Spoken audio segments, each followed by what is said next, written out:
Um, the squatter Donald Trump was not really elected squatter in 2016, but he was only put in because of the joke of electoral college.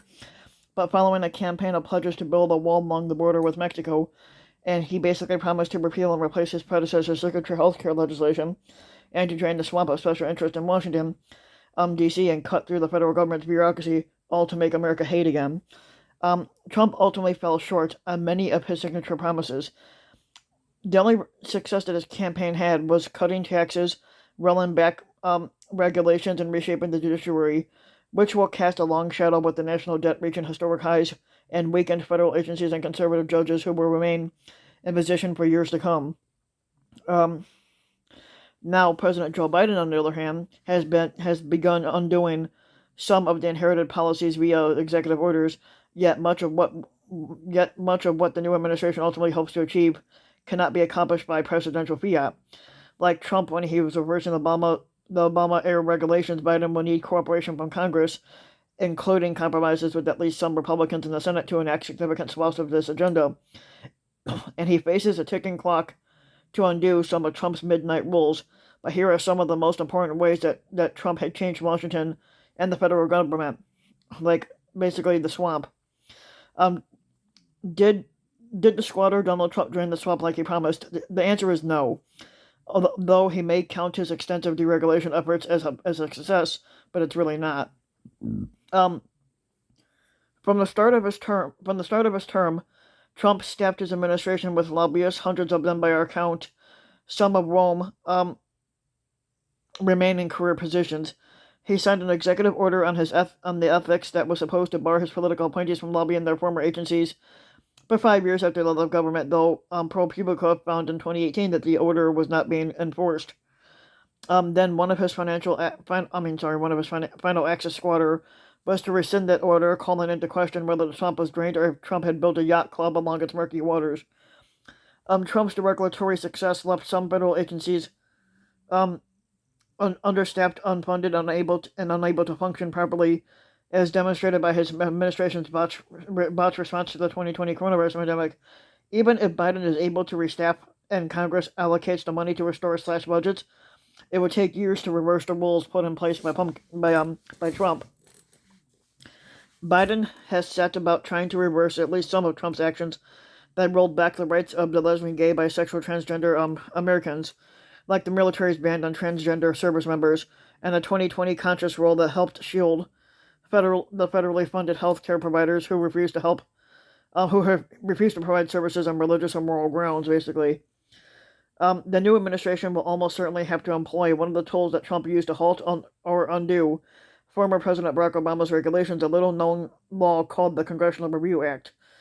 The Congressional Review Act was a law that was passed in 1996 by a GOP majority in the House, which was then led by Speaker Newt Gingrich, and it gave Congress the ability to pass a simple resolution of disapproval and thereby reject any new major regulation implemented by a president. But it also permanently prevents these voided regulations from being resurrected in a similar form without a subsequent act of Congress. But in the 2 decades after it was enacted, the CRA was only used successfully once. Then came Trump. His 2016 election resulted in a flood of regulatory rollbacks, which were 15 in the first year of his term alone. Now that the Congressional Review Act has been established as an official power tool, Biden and the Democratic-led House and Senate will likely use it to repeal as many of the Trump administration midnight regulations as they possibly can in the limited window of time available to them. But ProPublica had tracked more than 75 such regulations from Trump's final months in office, at least 50 of them which were finalized before Biden's inauguration. Now the other ones remain in the court. The Justice Amy Coney Barrett, fucking cunt, frenetic confirmation process in the final days before the election kept an avalanche of judges confirmed during Trump's squadancy. Among the federal institutions, the judicial branch will remain in Trump's shadow the longest. The one-term squatter was responsible for installing more than 225 federal judges and 3 Supreme Court justices to lifetime appointments. A ProPublica analyst highlighted the relative youth of Trump's judicial appointments. Given the age of many of these judges, they will likely remain in their position for at least 30 years or more before retiring. The Senate's then Majority Leader Moscow Mitch handed Trump a gift by refusing to hold hearings in 2016 for Obama's nominee to fill a Supreme Court vacancy.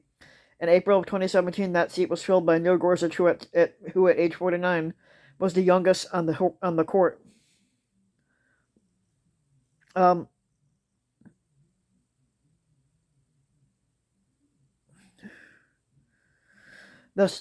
subsequent appointments of the rapist Brett Kavanaugh, who's 53, and the dumb cunt Amy Coney Barrett, 47, when confirmed, made clear that Trump's goal of placing young, deeply conservative justices into lifetime appointments.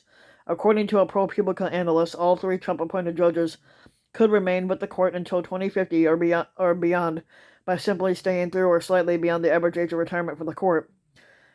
Trump's relative success with Supreme Court nominations was only part of the GOP strategy to remake the federal courts.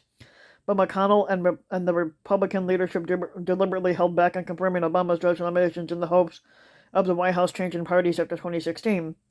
In his last 2 years in office, Obama only saw 2 of his appellate nominees confirmed to the bench. By contrast, Trump seated a cavalcade of judges during his term, 19 appeals court spots, and nearly 50 U.S. District Court judges in 2018 alone. In one four-year term, Trump had placed 54 judges in the federal appellate courts and seated 174 district court judges. By contrast, Obama and former President George W. Bush seated 55 and 62 appellate judges, respectively, over the course of their 8-year stays in office. But following the death of liberal Supreme Court Justice Ruth Bader Ginsburg back in 2020, the issue of packing the court by adding more justices became a talking point for both progressives who supported the idea and for Trump, who claimed that Biden would use the strategy to change the court's ideological balance. However, Biden has not publicly supported this idea, and it would be unlikely to succeed in Congress anyway.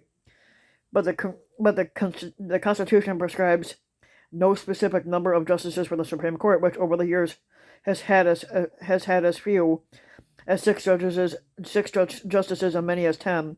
The current nine justice Supreme Court was established in 1869, though there have been multiple proposals to expand the court, and most notably in 1937, when President Franklin Roosevelt then made a failed plan to expand the Supreme Court to as many as 15 justices. The Democrats had won both Georgia Senate seats in January means Biden should be able to fill vacancies in the judiciary, but with Republicans unable to block hearings and Vice President Kamala Harris acting as a tiebreaker for any 50-50 confirmation vote. However, finding nominees that satisfy all 48 Democrats and the 2 independents who caucused with them may prove to be a challenging result. There is also the question of how many Supreme Court seats Biden will have the opportunity to fill. Stephen Breyer is the only justice currently above the typical retirement age. Justice Clarence Thomas, the longest tenured of the 9, is 72 years old. But according to the ProPublica analyst, if he stays on the bench through the typical retirement age, he would remain in place until 2029. But the long-tenured district and appellate court judges who meet specific age and experience requirements can declare senior status, which allows for their seats to be filled by the president while they continue working. But there are currently dozens of judges eligible for this designation. On the inauguration day, District Court Judge Victoria Roberts of Michigan's Eastern District announced her intentions to transition into senior status. It remains to be seen how many others will choose that path. The only biggest accomplishment that Trump really had, even if you want to call it an accomplishment, was Trump's biggest legislative achievement was cutting the taxes for the rich and zeroing out the individual mandate in the Affordable Care Act, which were both passed as part of a single budget reconciliation maneuver at the end of 2017. Even though Trump began his term with the Republicans in control of both chambers, the GOP was unable to pass any major bills on issues like immigration and abortion because it couldn't get the 60 votes it needed to end the debate in the Senate and get to the final vote. The 2 signature Trump legislative efforts on health care and tax cuts were expedited by using the budget reconciliation process, which limits what can be put into the legislation, but it means the bill is not subject to a cloture vote. In his public remarks, Trump sold the Republicans' 2017 tax reforms as mainly benefiting the Middle East and creating jobs, which it really didn't. Yet the new tax laws cap on deductions for state and local taxes, along with the elimination of some mortgage deductions. It resulted in a $1 trillion drop in overall home values nationwide, a very big deal to families whose biggest financial asset is the equity that they have in their homes. This is what probably because Alan Sloan wrote. ProPublica has reported on a number of ways in which the 2017 tax cuts benefited America's wealthiest, including most of Trump's appointees. Similarly, the plan's opportunity zone tax breaks, which were purportedly intended to spur investment in the lower income neighborhoods, have repeatedly gone to billionaire investors and developers for projects that were not new or of a dubious value, like a Florida super yacht marina. The critics warned that the cuts would raise the national debt, which then stood at around $20 trillion, but Trump insisted otherwise, telling the faux news Sean Insanity in 2018 that when the bill really kicks in, we'll start paying off that debt like it's water, which it didn't. But despite Trump's pledge that the revenue loss from the tax cuts would be recouped by tariffs and increased productivity, the national debt continued to rise even before the COVID-19 pandemic. The $1.563 trillion budget deficit from 2019 was higher than it had been in all but 1 year under the Obama administration, which spent $1.652 trillion in 2010. In an effort to end the economic downturn that resulted from the crash of the housing market more than a year after signing the tax law, Trump's own White House referred to the then $22 trillion national debt as a grave threat to economic and societal prosperity. Then came the coronavirus, requiring trillions of additional dollars in spending to keep Americans working, fed, and in their homes. As of December 31st, 2020, the national debt stood at $27.75 trillion, which was up 39% from the $19.95 trillion 4 years before, and at its highest level relative to our economy since the end of World War II. During the 2020 campaign, Biden proposed income tax increases on what they call individuals earning more than $400,000 annually, and repealing the cap on the state and local tax deductions, and raising the corporate tax rate from 21 to 28%, and splitting the difference between Trump's level and the 35% rate that was in place before 2017. As experts have noted, the new president may face an uphill battle trying to sell any tax hike while the economy remains troubled. While the Democratic Party now controls both chambers of Congress, Biden cannot afford even a single defector in the Senate if he hopes to succeed there, and initially Biden hopes to push through a $1.9 trillion stimulus package in the early part of 2021, which will further inflate the debt. On the day of his inauguration in 2017, Trump signed an executive order number 13765, instructing the Secretary of Health and Human Services and the heads of other relevant federal bodies to try to waive, defer, grant exemptions from, or delay the implementation of any part of the Affordable Care Act if they deemed that it would impose a fiscal burden on any state or a tax, or like a cost, fee, tax penalty, or regulatory burden on any one individual, families, healthcare providers, health insurers, patients, recipients of healthcare services, purchasers of health insurance, or the makers of medical devices, products, or medications. The order was a clear indication of the administration's determination to undermine Obamacare, which had helped an estimated 20 million people get health insurance during its first 2 years. While the House passed its version of a health care plan, which was dubbed the American Health Care Act in May of 2017, what followed was a series of failed attempts to craft the Senate version of the bill. The process came to an end in July of 2017 with the Health Care Freedom Act, dubbed a skinny repeal bill with no replacement plan. That too failed in the Senate when Senator John McCain of Arizona, with a now famous thumbs down gesture, joined fellow Republican Senators Lisa Murkowski of Alaska and Susan Collins of Maine, and all Democrats voting no on that.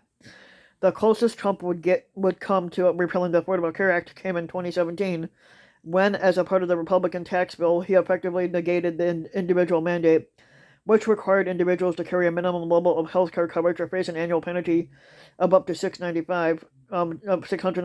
The tax bill reduced the amount of that penalty to zero. The Trump administration also cut back on marketing for the ACA's open enrollment periods and expanded the availability of a short-term limited duration insurance policy, which are generally less expensive than those that meet the ACA requirements but offer fewer protections, particularly for pre-existing conditions. Despite the repeated promises from the squatter that a true ACA replacement was in the offing, it never materialized. Though Obama's legislation remains on the books, its initial surge in the coverage numbers began to reverse itself after 2017.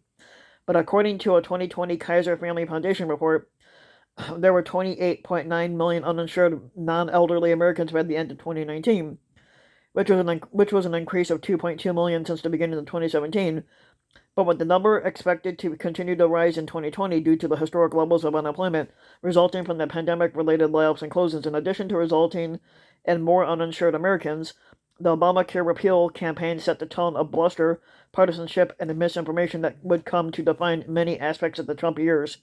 As ProPublica reported in May of 2017, backers of the repeal legislation had engaged in a campaign of inaccurate information, misleading euphemisms, and a curated online discussion bubble in which members of Congress blocked critical comments from their constituents. Biden and the new Democratic-led Congress would reinstate the individual mandate, but financial penalties for uninsured Americans would be difficult for the White House and legislators to sell to a public living through the mass unemployment.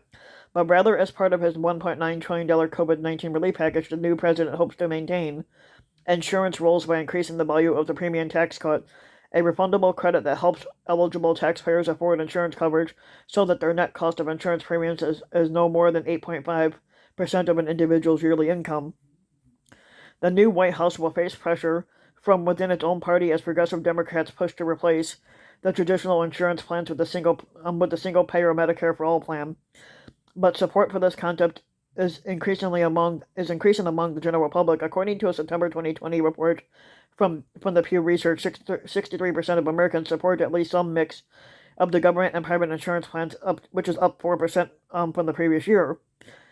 And support for a single national government program was up 6% the year before, rising from 30 to 36%. But during the campaign, Biden did not push for any Medicare for All plan, but rather for an expansion of the Affordable Care Act marketplace via the public option, meaning government-run insurance plans that would compete with the private insurers.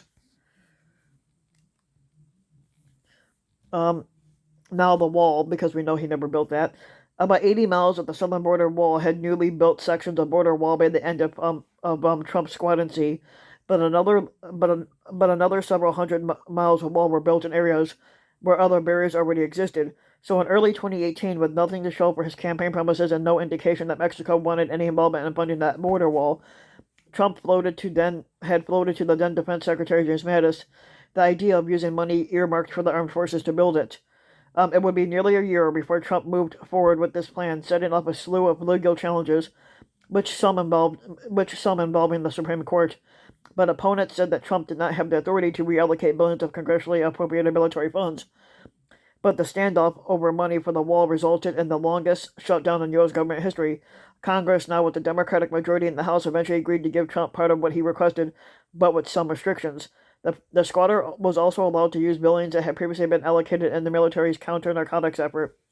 But after construction on the wall finally began in earnest, a ProPublica Texas Tribune investigation found that costs for the structure were running significantly higher than expected, and for example, the Army Corps of Engineers issued 2 contracts worth $788 million for construction of one 83-mile stretch of wall.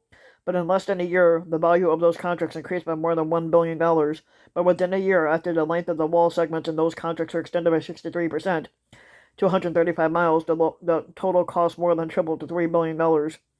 ProPublica and the Tribune found multiple instances where the value of border wall contracts was increased through the use of supplemental contracts without any competitive bidding. While more than 400 miles of wall were constructed by the end of Trump's term, only about 80 miles involved building a barrier where none had existed before.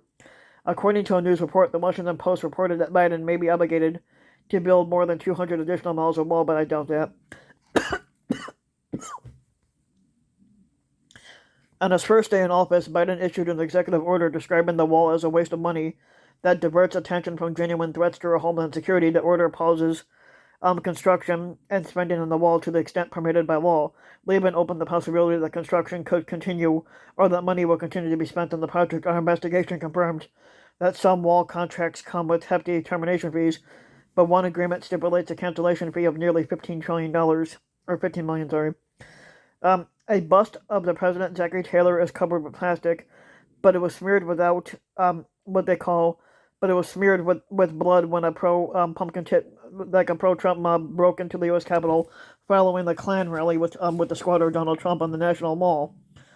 The legacy of the Trump administration will be one of erosion, both of norms and trust in government. Arguably, the strongest example is Trump's year-long campaign to convince the American people that the elections are not secure. That's the lie he was spreading. Then Trump became squatter by winning the Jokono Electoral College in 2016, but he repeatedly insisted, without evidence, that he only lost a popular vote because he only lost a popular vote to Democratic candidate Hillary Clinton because of fraud, and they were never able to prove that.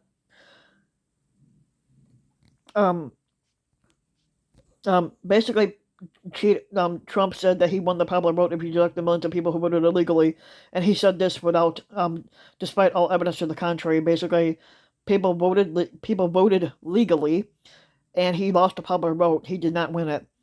The next day, he added serious voter fraud in Virginia, which there wasn't any. And also, he said the same thing about New Hampshire and California, and there wasn't any voter fraud. So why isn't the media reporting on this? They're not reporting on it because it didn't happen. Again, his claims were not backed by facts. His zeal for the voter fraud myth did not cool after taking office. A May 11th, 2017 executive order created the Presidential Advisory Commission on Election Integrity to investigate, among other things, issues that could lead to improper voter registration and the improper voting, including fraudulent voter registrations and fraudulent voting. But in the end, the commission only met 3 times before Trump summarily dissolved it in January of 2018, and in the interscene legal squabbles and other troubles, though the administration said the Department of Homeland Security would continue the commission's work. The Trump White House never unearthed any actual evidence of substantial voter fraud because there wasn't any. But the commission was a failure. But it thrust members like Hans von Spakovsky into the spotlight. Von Spakovsky, a prominent purveyor of discredited voter fraud, claims to go on to become a central figure in some Republican efforts to restrict mail-in and early voting during the 2020 election.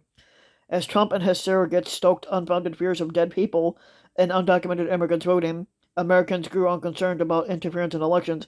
A Gallup poll released in early 2020 found that nearly 3 in 5 Americans no longer had confidence in the election process, but an inversion from only a decade earlier, when that same poll found that almost 3 in 5 Americans were confident in the integrity of the elections. With the 2020 election drawing nearer, Trump preemptively claimed that if he had lost an election day, it would be the result of fraud, which it wasn't. But the Democrats are also trying to rig the election by sending, which is a lie there, but the Democrats did not try to rig the election by sending tens of millions of ballots using the China virus as an excuse for allowing people to go to the polls. That was not the case, but But this is what Trump said during a Klan rally back in 2020, and in the 2020 campaign event in Phoenix, Arizona. He later predicted that this will be, in my opinion, the most corrupt election in the history of our country, and we cannot let this happen. What you failed to realize is that it was the most safe and secure election. The volume of ominous statements from Trump soared in the weeks leading up to the November election. According to the Washington Post's tally of Trump's false claims, the squatter had made more than 1,000 had told more than 1,500 lies, going from starting on July 1st and ending on November 2nd. Even after Trump's legal team and his unofficial legal supporters failed more than legal sycophants basically failed more than 60 times to convince courts to overturn the election result in multiple states, and after the January 6th Stop the Steal Klan rally escalated into an insurrection at the Capitol that left at least 5 people dead, a large number of Americans still believe in the fiction of a stolen election. But according to a CNN SSRS poll taken after the violence at the Capitol, 32% of Americans said that they think Biden did not legitimately win the election. Well, technically he did win the election, and it was legitimate. Nearly 1/4 of all respondents believe that there is solid evidence that Biden actually lost, and there is solid evidence that he did not lose. 3/4 of Republican respondents said that they had little or no confidence that the election will reflect the will of American voters. The 2020 election will not be the end of outrageous voter fraud myths, but the longer term effect is only just being seen as state legislators around the country reconvene for their new sessions. With the number of Republican-led assemblies already moving to restrict or repeal efforts to make the voting easier, in Pennsylvania, where most Republican lawmakers supported expanded mail-in voting, even before the COVID-19 pandemic, the state Senate voted on its first day back to create a special committee to investigate election reforms. But far too many residents of Pennsylvania are questioning the validity of their votes, or they have doubted that the process was conducted fairly.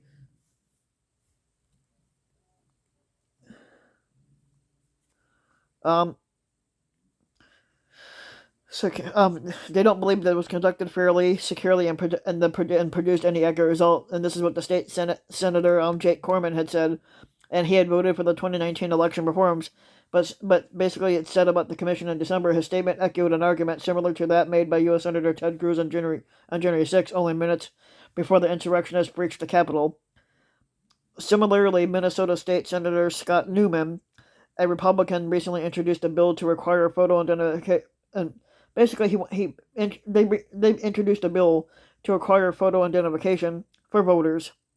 Like Corman, he did not cite any evidence of specific fraud that would merit ID checks, but he just stated claimed that millions of American citizens believed that there was widespread fraud during the last election and there wasn't, and their loss of faith in the integrity of our election system alone justifies incorporating photo ID into our voting system. Yeah, I doubt that really, but